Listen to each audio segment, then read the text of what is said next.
hear me okay. I'm going live from the beach. It's not something I'm normally used to doing. My lives usually consist of me sitting in my office where everything's controlled, and I know if you guys can hear me, and I've already had some test runs. I actually had to cancel the stream I had scheduled for 4:45 because I didn't know you couldn't activate a stream from your mobile device when you set it up on your computer. So that's a whole. Each and every one of you that is going to be tuning in, watching a replay, because you have done to my channel what I never expected.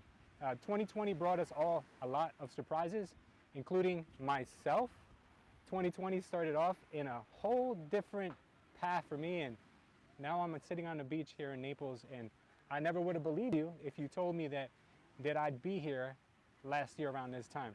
So let me backtrack, because I usually don't get too personal, too involved about my personal life when it comes to making these YouTube videos. Usually I stay more on topic, and I talk to you guys more about what's going on in the financial world. But I want to talk to you a little bit about what has happened in my life in the last year. I want to let you guys know that it's not always rainbows and sunshine, as I make it seem sometimes that business is easily done. As a matter of fact, I think 2020 was a very difficult year for me and for a lot of you, but it's also come with a lot of blessings. So I'm going to sum it up. I'm not going to bore you guys to death. I ran a successful real estate brokerage. I consider successful because, believe me, it's not easy running a broker shop as a real estate company, because number one, you deal with a lot of different personalities. You have some real estate agents, and you're constantly handling their issues and dealing with their personalities, and they seem to sometimes not be grateful for it. So I did that for a very long time, and I sacrificed a lot of myself, my time, my family's time. But I did learn a lot. There was a lot of things that I ended up learning from the experience, which I'm really grateful for. I wouldn't undo it. But I didn't think I'd be ending my brokerage in 2020. Beginning of 2020, we're pretty much flying high. And then come February or maybe late January, and I start hearing about this thing, the coronavirus. And, I heard about the bird flu, the swine flu, and all those things in the past, and I never gave it much attention, and I didn't think it'd have any effect on us whatsoever. I thought it was something that would just come and go like it did back then, and maybe just limited to China. But I actually started recording podcasts around that time, and my first podcast was "Don't Believe the Hype." The coronavirus is just that. It's just hype. It's meant to scare us, and nothing's going to come of it. And as a matter of fact, the following podcast I did was like, guys, I take back everything I said, because from literally 1 week to the next, or one day to the next, things got really serious. And I didn't know what kind of a future we were going to have, especially when the majority of my business is all brick and mortar, which means that I have a lot of overhead, a big office, a lot of staff to maintain, and a lot of things that obviously depended on confidence in the market, especially the real estate market. So little by little, I started seeing signs that things were going to change. One deal after the other started dying, and before I knew it, every single deal that I had scheduled for March to close died. Every single one died. We didn't expect that. I didn't see that coming, and my overhead on a monthly basis, guys, was sometimes it was over $60,000 a month to run that business. So for me to have a month without having any income at all, that was a very scary experience. So I was praying. I was doing a lot of praying around that time, and always trying to be positive and giving my team a lot of reassurance that, guys, this is going to pass, and all of this is for the time being. And when I was home, I found comfort in making these videos, because it took my mind off of all the bad things that were happening back in the world and back in the office, and all the closings that weren't happening. But I started making a lot of videos around that time, educating you guys on the pandemic, the resources that were out there for unemployment, for the EIDL loan, for the PPP loan, and all of these things that I was paying attention to because I wanted to know for myself. So if I knew it, why not teach it? Initially, I thought I was just going to be helping my agents with it, because my YouTube videos used to get about 20 views, 100 views if I was really lucky. But then all of a sudden, while I was putting out these videos about helping you guys with all of this help that the government was giving out through the CARES Act, I started getting thousands, 10,000s. I got one video that had over 100,000 views. And from 1 minute to the next, I said, wow, there's something here with this YouTube thing. So I started to take it very seriously, guys. And I'm not going to go, into too much detail, but one of the main reasons why I'm doing this right here is because I wanted to thank you guys for, being with me. If you haven't been with me throughout the entire year, but even if you're with me right now, I am incredibly grateful for you. And today I just want to spend some time with you guys and let you know that, yeah, it's been a rough 2020, but it also opened up the door for me to take off all of that heaviness that I had on my shoulders, that $60,000 a month in expenses that I had back then, and I converted my business into something much more virtual and something that's slim and trim, as they call it in the business world. I'm not making any less money than I was before, but I have a lot less expenses than I did back then, and I know a lot of us have probably done the same thing between then and now. So for me, looking at all the silver linings in 2020, my life now circulates and revolves around being more creative, and that makes me happy because I'm able to create content that helps you guys. Hopefully you guys are enjoying the stuff that I'm putting out for you. And it's also allowed me to spend more time with my girls. It's allowed me to spend more time on myself and doing some stuff, just taking some time to just enjoy my life. Because if you guys have ever run a business, or you do run a business, or you have a real stressful job that takes a lot out of you, sometimes you realize that, where did my year go? What did I do this year? Did I better myself in any way? I live in such and such state. Have I ever even gone to the beach? Have I gone to any national parks? Sometimes we don't even make the time for those things for ourselves. But 2020 has definitely shown me that it's not all bad. And if we keep telling ourselves the story that things are gonna, get worse, or things are never gonna get better, then we're probably gonna be right about that, and we're never gonna improve anything that we have on our horizon. But I constantly had to repeat to myself and keep telling myself, things are gonna work out. God didn't give you a heart of a coward. We shouldn't be fearful. And I always tell myself these things because, just like you guys, I get very doubtful sometimes. I get scared, and I get fear at times, and I feel like, maybe what if this doesn't work out? What if this doesn't work out? But I'll tell you what, God has never disappointed me yet. I mean, I mention that a lot, but I've never been disappointed. I've never been to the point where I didn't have enough to eat.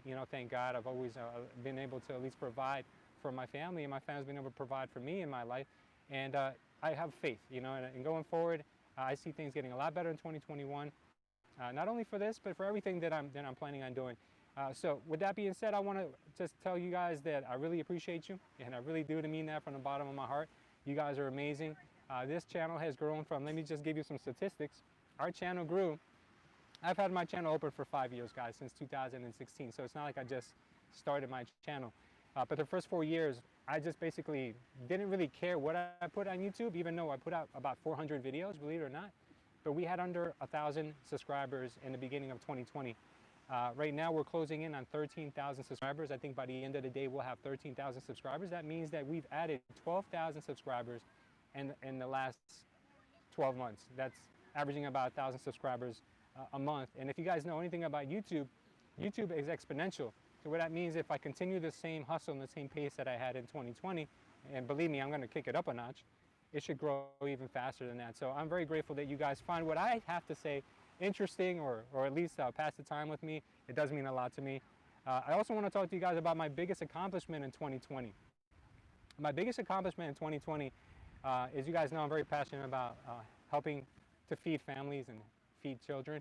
And in 2020, I took the role of running a fundraiser for the company, my parent company that I have my real estate brokerage with. It's called eXp Realty. They have eXp Cares Day. And basically what it is it's a day to give back to the community. So what we did was, we chose this year, since it's very difficult to do hand-to-hand stuff or in-person things, like go to fix someone's house, kind of like what we used to do with the Culture Cares Day. When I had that, it's kind of like Habitat for Humanity. We had to be very smart about it. So what we decided to do was raise $11,000 for Feeding America, which we'd be able to just gift it to them, and they can feed as many people as they could with the money. For every dollar we raised, it provided 3 meals. So $11,000. Oh, the mic's getting a little weird. All right. Sorry about that, guys. I'm over here trying to give you guys a little bit better audio, and if we're having issues. Does that sound any better? You guys give me a yes or no? If not, I'm just gonna have to unplug the mic. You guys let me know, okay? Okay, thank you. All right, so Yeah, so we were able to raise $11,000, and the reason I'm so proud about that was because the year prior to me doing this, the year prior to me taking charge of this, they tried doing something similar, and it was kind of a flop. So there was a lot of pressure on my shoulders to make sure that we reached our $11,000 goal, because my company was going to be 11 years and that it's been open this year, so 11 was a very important number. So I was in touch with the people from Feeding America, and we hit our goal, guys. We not only hit our goal, but we surpassed our goal. But I'm telling you, it took a lot of leadership skills.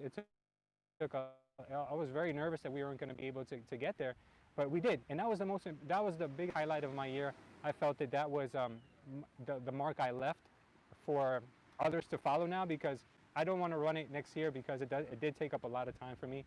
But I want to leave that for the next person to say, look, it's possible and you can do it, because I did it, and I was in Florida. I ran this for the New Jersey chapter. So that was crazy. People were like, you did this from Florida? And then the day of the event, I actually flew to New Jersey just to be there to hand the check to the people from Feeding America, and we volunteered our day there also at the facility where they pack the foods in the boxes. It was really humbling experience, but that was my accomplishment. I'm not sure if you guys want to share with us as well what your biggest accomplishment you had in 2020, even if it was something as insignificant as putting food on the table, or that's not insignificant, but it could be something that you think is not that big of a deal. But guys, we sometimes just have to give ourselves a little bit credit. Thank you for that. All right, so I also want to share with you guys how much, I know you guys love hearing about this stuff, how much money my channel made in 2020. So not something that I'm going to retire on, and not something that's probably going to impress a lot of you guys, but I think it's something that I think a lot of you enjoy hearing, so I'm going to give you some of those statistics. So our CPM, our cost per 1,000 views, is about $35, but YouTube takes about half of that. So I get about $18, this is my average, about $18.23 per every 1,000 views I get on my videos. My videos have a little bit of a higher price per 1,000, because I cover a lot of financial stuff, and I cover a lot of real estate stuff, so that usually carries a bigger CPM. So this year in total, my channel made $14,700, in which the tax man will probably take $4,400. But guys, $14,700 to me is a blessing. Not that it's going to change my life or anything this year, but it just reiterates that it's possible. Guys, remember I told you I spent 4 years on YouTube without making a single dime, but I kept putting video after video out. And this year, I finally cracked into making some money on here, and I kind of finding my community, finding my audience, and finding my voice. I'm improving as you guys are coming along every day that I do these videos. But I'm excited because next year it may not be $14,000. Next year it might be $114,000. I've made $14,000 on just one closing, but I find this month to be more significant to me going forward than the other money I've made in other avenues. So hopefully you guys can relate with me on that. If you do, just give me a thumbs up on this and let me know. The highest grossing video that I had this year was a video I created on the EIDL loan, what you can use it for. That video alone, just that one video, guys, has almost 150,000 views and somewhere in that vicinity. Just that one video brought the channel $4,217. So that was a home run, and there were a lot of people stuck at home during that time. So we got a lot of views thanks to you guys. My favorite video of the year, this is the video that I really enjoyed making. Maybe not every single time, because I had to redo a lot of things, but that's one thing about me, guys, you'll learn, is that I won't just put anything out anymore. Like I'm very careful about what I curate for you guys, because I think of myself as you're giving me your time. You're spending your time watching my video. You're giving me 15, 20 minutes of your life. I'm going to make sure it's something that's worth watching, okay? So with that being said, my favorite video is Will I Ever Get Used to Living in Florida? That's the one that I recently made, where I covered how Christmas is done here in Naples and in Florida. I really enjoyed doing that one because I got to meet a lot of people while I was out filming. And thank you for that too, guys, because I've asked you guys, I've polled you whether you would rather see me do videos outside or if you'd rather have me do videos in the studio. And every time I go outside and I carry all my camera equipment and I have my stabilizer, people come up to me and just are asking me questions, which I'm sure they'll do today too. And it allowed me to get out of my comfort zone a little bit, meet new people. And as you guys see, I've met people and I put them in my videos. And that video was a lot of fun, guys. It was awesome. I hope I answered a lot of questions for people who needed them answered.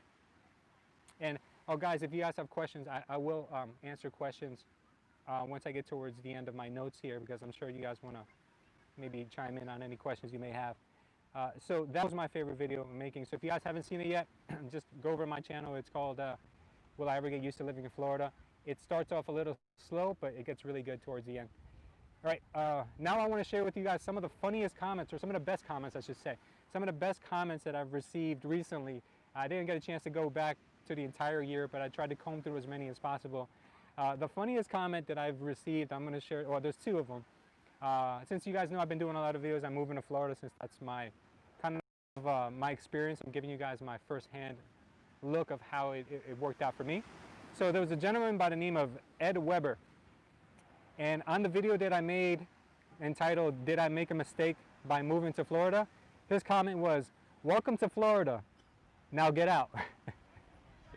So Floridians who lived here all their lives, guys, they don't appreciate Florida. They do not think that Florida is anything special. And they hate people coming from California. They hate people coming from New Jersey, New York, and all the northern states. And they think that we're here to just ruin things or just, you know, turn things upside down.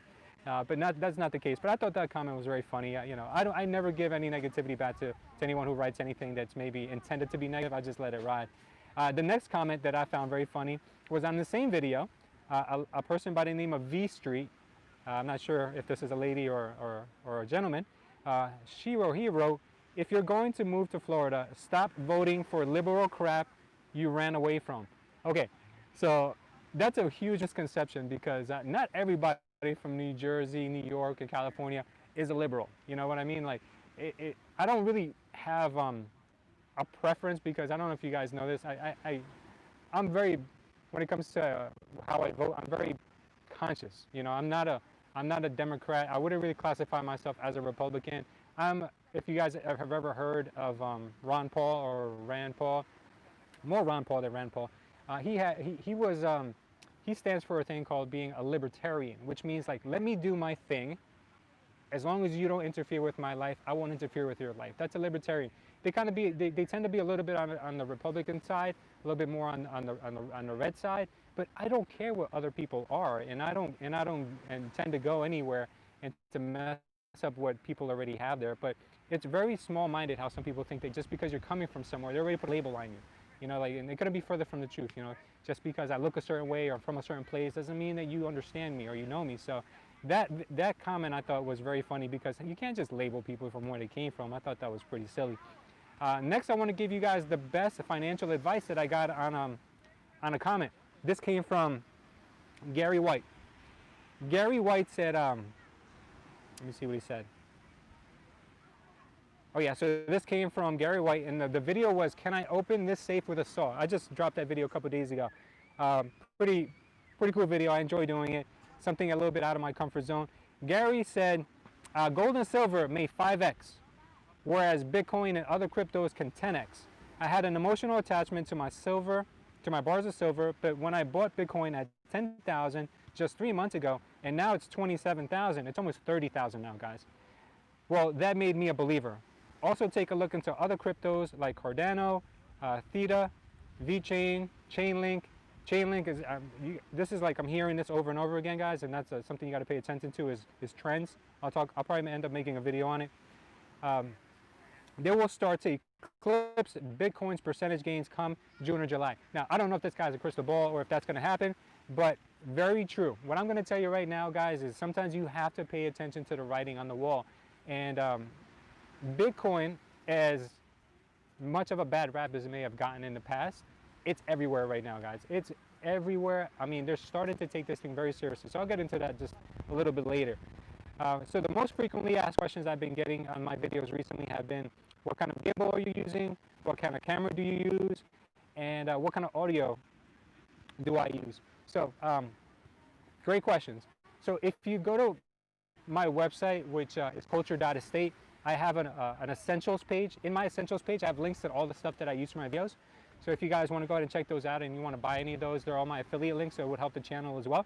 So all of the stuff that I use, guys, I stand by. Anything that I don't believe works, I would never tell you guys to check them out, because I'm a believer that if you're going to buy something, make sure it lasts. You know, not something you cheap out on. You can cheap out on certain things, but certain things you don't want to you don't want to spend money just to have to spend it again later. All right, so I definitely tested all these things out and they work great. I'm a big fan when I do have to pull out the big guns. I'm a big fan of the Sony cameras.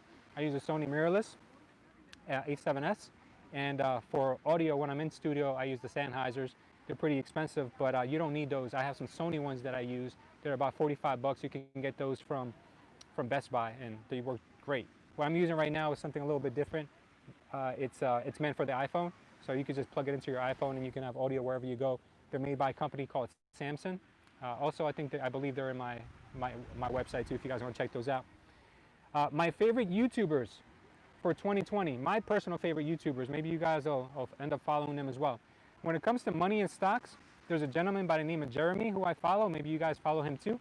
He's from Financial Education. He has, I can't believe the name of his channel is Financial Education. Like that, talk about that guy got in early.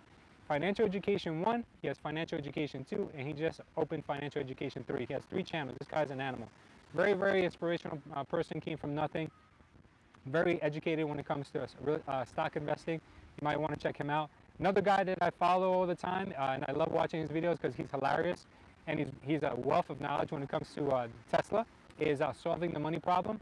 This guy's from Australia, so he's got a really cool accent, and he's always cursing up a storm, but he's super funny. I would check him out if you guys are into Tesla. And then finally, I can't, even though they're so mainstream, I can't take anything away from them because I have learned a lot from both of these guys, me, Kevin, and Graham Stephan. Awesome guys, and I take my hat off to them, even though they may not be everyone's cup of tea, but I still admire their work